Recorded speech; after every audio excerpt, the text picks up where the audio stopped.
26वें पद में कह चुके हैं। क्या याद है आपको? कर्म उपासन ज्ञान वेद मत, ये सब वेद मत है। सो सब भांति खरो, कर्म मार्ग ज्ञान मार्ग उपासना सब खरा है, लेकिन मोही तो सावन के अंधे ज्यों सूझत रंग हरो, भरोसो जाही दूसरो सो करो, भरोसो जाही दूसरो सो करो। कर्म मार्ग ज्ञान मार्ग उपासना मार्ग वेद मार्ग है, बहुत खरा है, बहुत अच्छा है, लेकिन मेरी अवस्था तो सावन के अंधे के जैसी है। मुझे तो हरा ही हरा सूझता है, अर्थात मुझे तो राम नाम के अतिरिक्त कुछ दिखाई सुनाई नहीं पड़ रहा है। इस अंतिम चरण में भी गोस्वामी जी यही कहते हैं, संतों ने वेदादि शास्त्रों का श्रवण करके मनन करके निधिध्यासन करके अनेक साधनों को करके लोक भी बना लिया परलोक भी बना लिया, लेकिन मेरी समझ में आता है कि मैं तो किसी प्रकार के साधन को करने की योग्यता ही नहीं रखता हूं। मैं तो केवल जिह्वा से राम नाम का उच्चारण ही कर सकता हूं। तो भाई साधन वही होगा ना, आप जो साधन कर सकेंगे वो करेंगे, और जो साधन करने की पात्रता ही आपकी नहीं, आप कैसे करेंगे उस साधन को? तो मेरी पात्रता तो केवल जिह्वा से राम नाम उच्चारण की है। अच्छा एक बात बताओ, भगवान नामोच्चारण की पात्रता किसकी नहीं है? बोलो। ब्राह्मण से लेके चांडाल तक प्रत्येक व्यक्ति नाम उच्चारण कर सकता है। नाम में कोई अधिकार अनधिकारवाद नहीं है, सबको वेदाधिकार नहीं है, पर राम नाम में सबका अधिकार है कि नहीं? सभी प्राणियों का भगवान नाम में अधिकार है। धर्म सम्राट स्वामी श्री कृपात्री जी महाराज जब नरवर में, नरवर है ना, नरवर में श्री जीवन दत्त ब्रह्मचारी जी महाराज विराजते थे, गायत्री के परमोपासक, इस भारतवर्ष की महानतम विभूति श्री जीवन दत्त ब्रह्मचारी जी, जिनके पास रहकर कृपात्री जी महाराज ने अध्ययन किया। उस समय कृपात्री जी ने सन्यास ले लिया था, वो कृपात्री ही थे उस समय भी, और सन्यास अवस्था में उन्होंने पढ़ा, पर पढ़ते बहुत कम थे कृपात्री जी। जितनी देर पाठ चलता उतनी देर बस सुन लेते थे, पाठ केवल सुन लेते थे।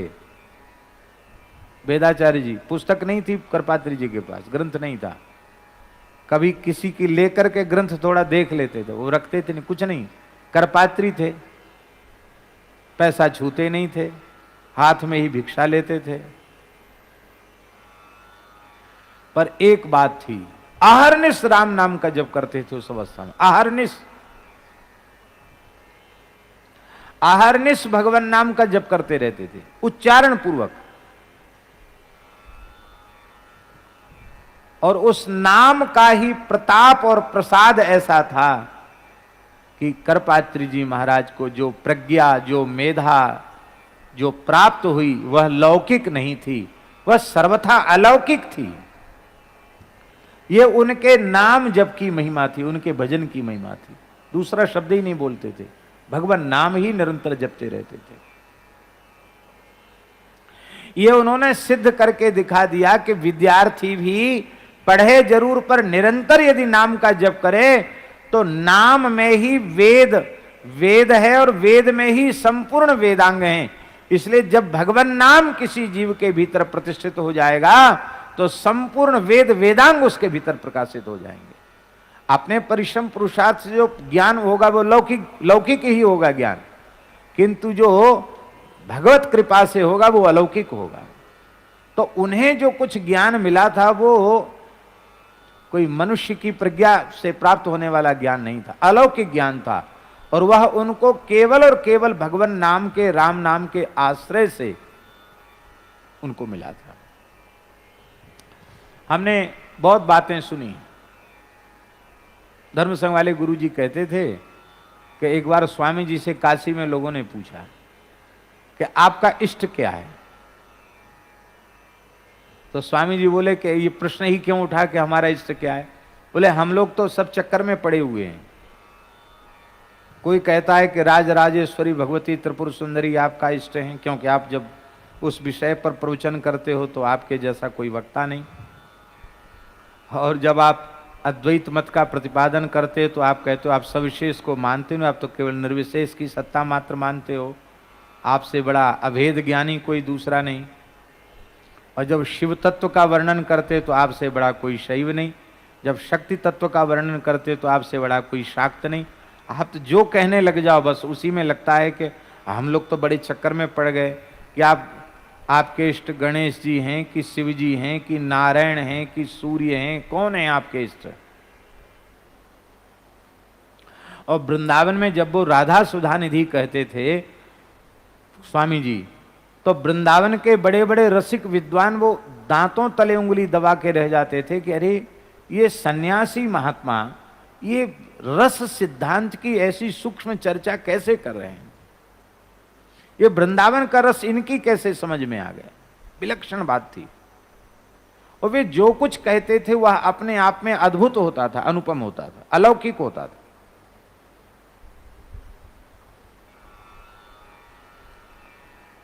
तो स्वामी जी हंस करके बोले कि आप लोग कहते ये बड़े रहस्य की बात है कि हम लोग निश्चित ही नहीं कर पाए कि आपका इष्ट क्या है।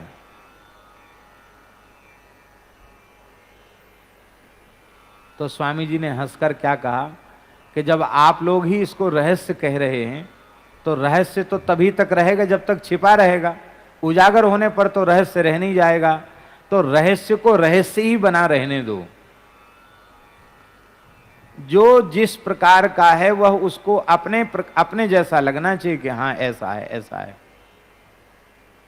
पर फिर भी लोग तो लोग ही थे।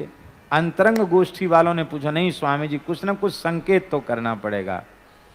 तब उन्होंने कहा कि अच्छा एक बात बताओ, मैं चाहे जैसा प्रवचन करता हूं, राजनीतिक प्रवचन करता हूं या धार्मिक प्रवचन करता हूं, किसी भी सभा में प्रवचन करने के लिए जब प्रस्तुत होता हूं तो सबसे पहले मैं क्या बोलता हूं, बस इतना संकेत कर दूंगा।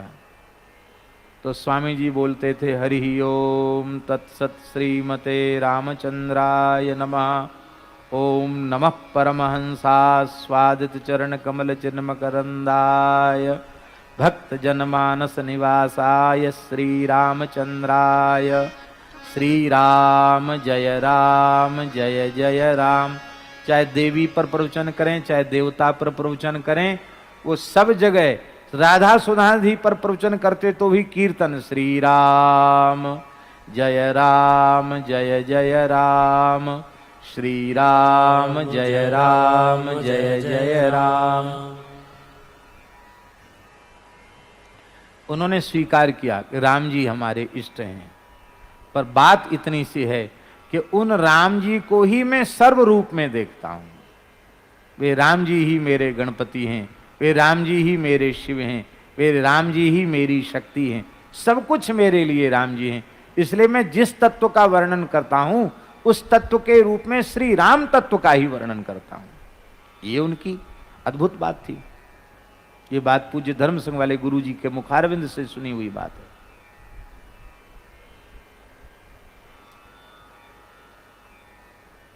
बोलो भक्तवत्सल भगवान की। तो कहते हैं कि जैसे गोस्वामी जी कहते हैं कि संतों ने वेदादि शास्त्रों का श्रवण करके मनन करके निधिध्यासन करके